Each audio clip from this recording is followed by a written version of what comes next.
मोनिका, दो तस्वीरें आपने अब से थोड़ी देर पहले की दिखाई, लेकिन फिलहाल ताजा हालातों की बात करें तो इस वक्त शंभू बॉर्डर पर हालात जो है वो शांतिपूर्ण बने हुए हैं, क्योंकि सरकार ने एक बार फिर से बातचीत का प्रपोजल जो है वो किसानों के सामने रखा है। पटियाला प्रशासन से भी बातचीत हो रही है। इसके थोड़ी देर पहले की तस्वीरें और हालात कैसे थे उसका भी हमने आपसे जिक्र किया, लेकिन फिलहाल शंभू बॉर्डर पर पटियाला प्रशासन के साथ प्रदर्शनकारियों की मीटिंग जो है वो जारी है।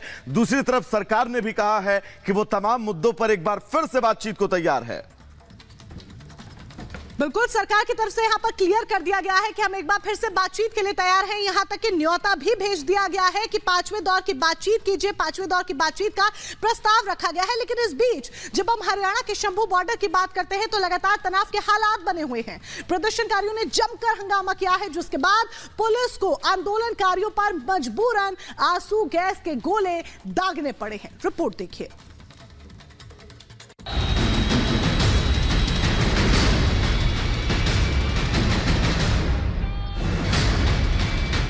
शंभू बॉर्डर पर तनाव के हालात हैं। दिल्ली कूच के लिए सैकड़ों की संख्या में आंदोलनकारी शंभू बॉर्डर पर जमा हैं। इस दौरान प्रदर्शनकारियों ने जमकर हंगामा किया।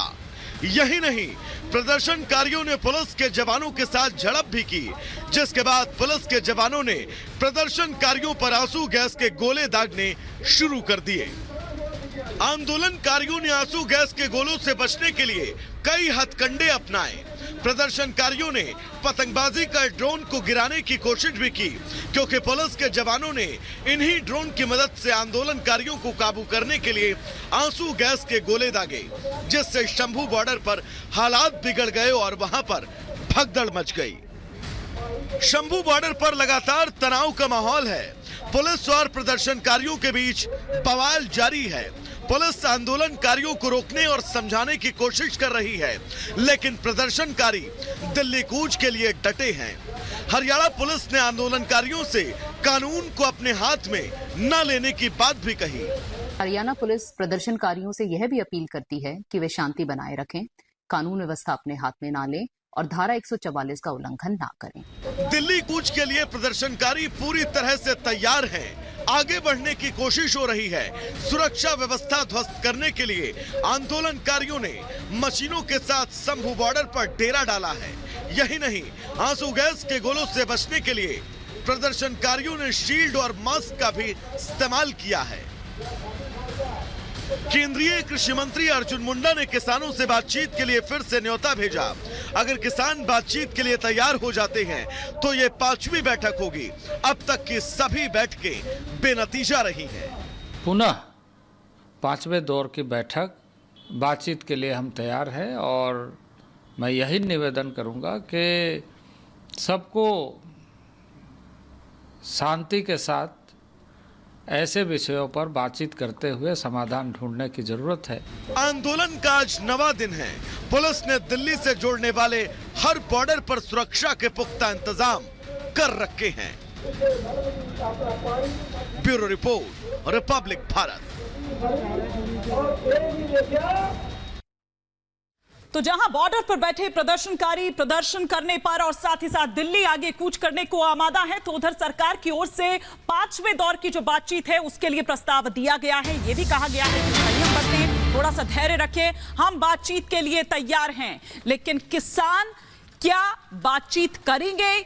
जिस तरह से उग्र होते नजर आ रहे हैं शंभू बॉर्डर पर, तस्वीरें सुबह भी हमने देखी। यही कारण है कि पुलिस को कंट्रोल करने के लिए आंसू गैस का इस्तेमाल करना पड़ता है। लेकिन उधर कृषि मंत्री की ओर से साफ तौर पर यह कह दिया गया है कि सरकार बातचीत के लिए तैयार है। इससे पहले 5 फसलों पर, वो 5 साल पर 5 फसलों पर जो एमएसपी है उसको लेकर कुछ उसको कह रहे हैं कि वो सही है, तो कुछ कह रहे हैं कि सही नहीं है।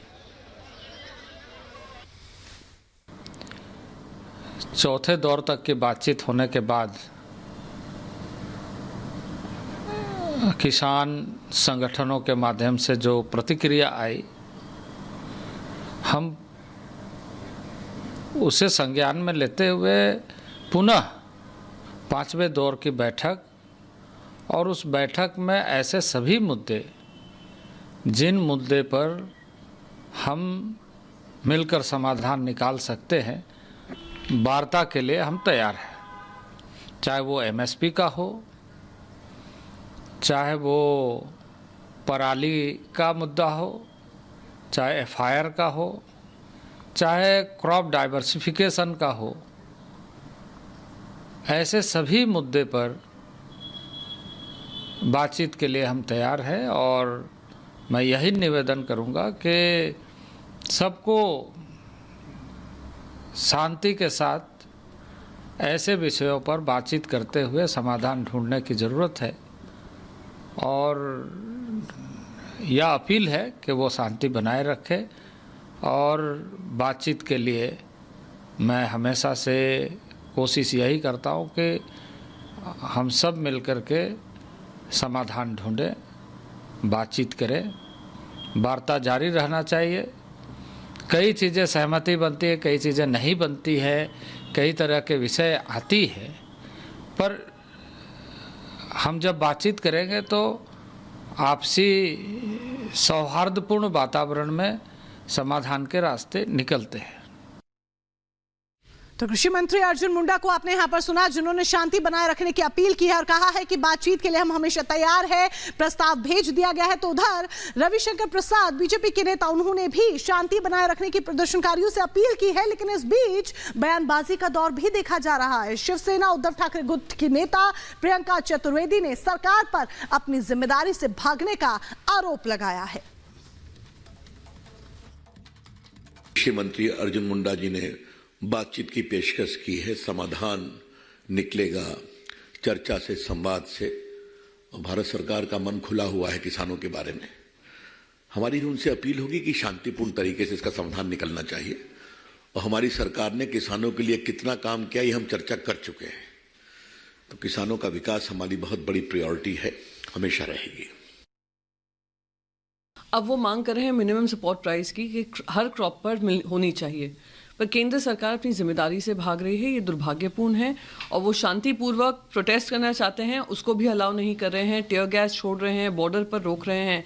ये हमारे मैं नहीं मानती हूँ ये हमारे दुश्मन हैं, ये हमारे देश के अन्नदाता हैं। प्रधानमंत्री मोदी जी ने उनको 4 स्तंभों में बताया हुआ है 2024 के चुनावों के लिए, और आप इस तरीके से उनके साथ बर्ताव करेंगे, ये दिखाता है कि कथनी और करनी में कितना अंतर है।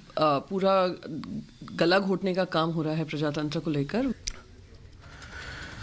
तो चलिए सीधा इस वक्त आपको ग्राउंड जीरो पर ले चलते हैं। हमारी बड़ी टीम इस वक्त मौजूद है चप्पे चप्पे पर। हमारे साथ अखिलेश हैं, जतिन हैं और दीपेश जुड़े हुए हैं शंभू बॉर्डर से। दीपेश, सबसे पहले आप ही का रुख करना चाहेंगे क्योंकि सरकार की तरफ से अब ये प्रस्ताव दिया गया है, एमएसपी पर वो बात करने के लिए तैयार है, फसलों के विविधीकरण पर बातचीत के लिए तैयार है, पराली के विषय पर बातचीत करने के लिए तैयार है और एफआईआर के विषय पर भी बातचीत के लिए तैयार है। फिलहाल इस वक्त वहां पर स्थितियां क्या कुछ हैं? अब आगे जो बातचीत होगी, क्या यह समझा जाए डेडलॉक टूट सकता है? दीपेश।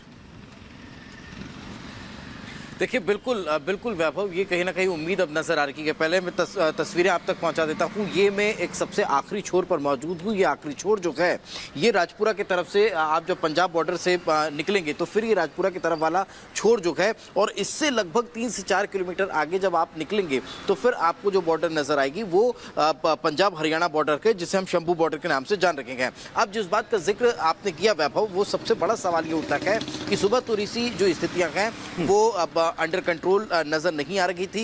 यही कारण है कि पुलिस को जो आंसू गैस के गोले दागने पड़े, स्थिति को कंट्रोल करने की कोशिश करने पड़ी। लेकिन अब जो है वो बॉर्डर पर बैठकों का दौर चल रहा है, बैठक चल रही है, बैठकों का दौर चल रहा है। लेकिन अखिलेश जी, हमारे वरिष्ठ सहयोगी भी हमारे साथ हैं। अखिलेश जी, बात बनेगी कैसे? क्योंकि वो 5 साल पर 5 फसलों पर जो एमएसपी वाली बात सरकार की ओर से कही गई है, उसमें एक धड़ा है जो उसे सही बता रहा है, दूसरा धड़ा है वो कह रहा है सही नहीं है। हिमानी, देखिए, ये 2006 में रिपोर्ट आई थी स्वामीनाथन कमीशन की।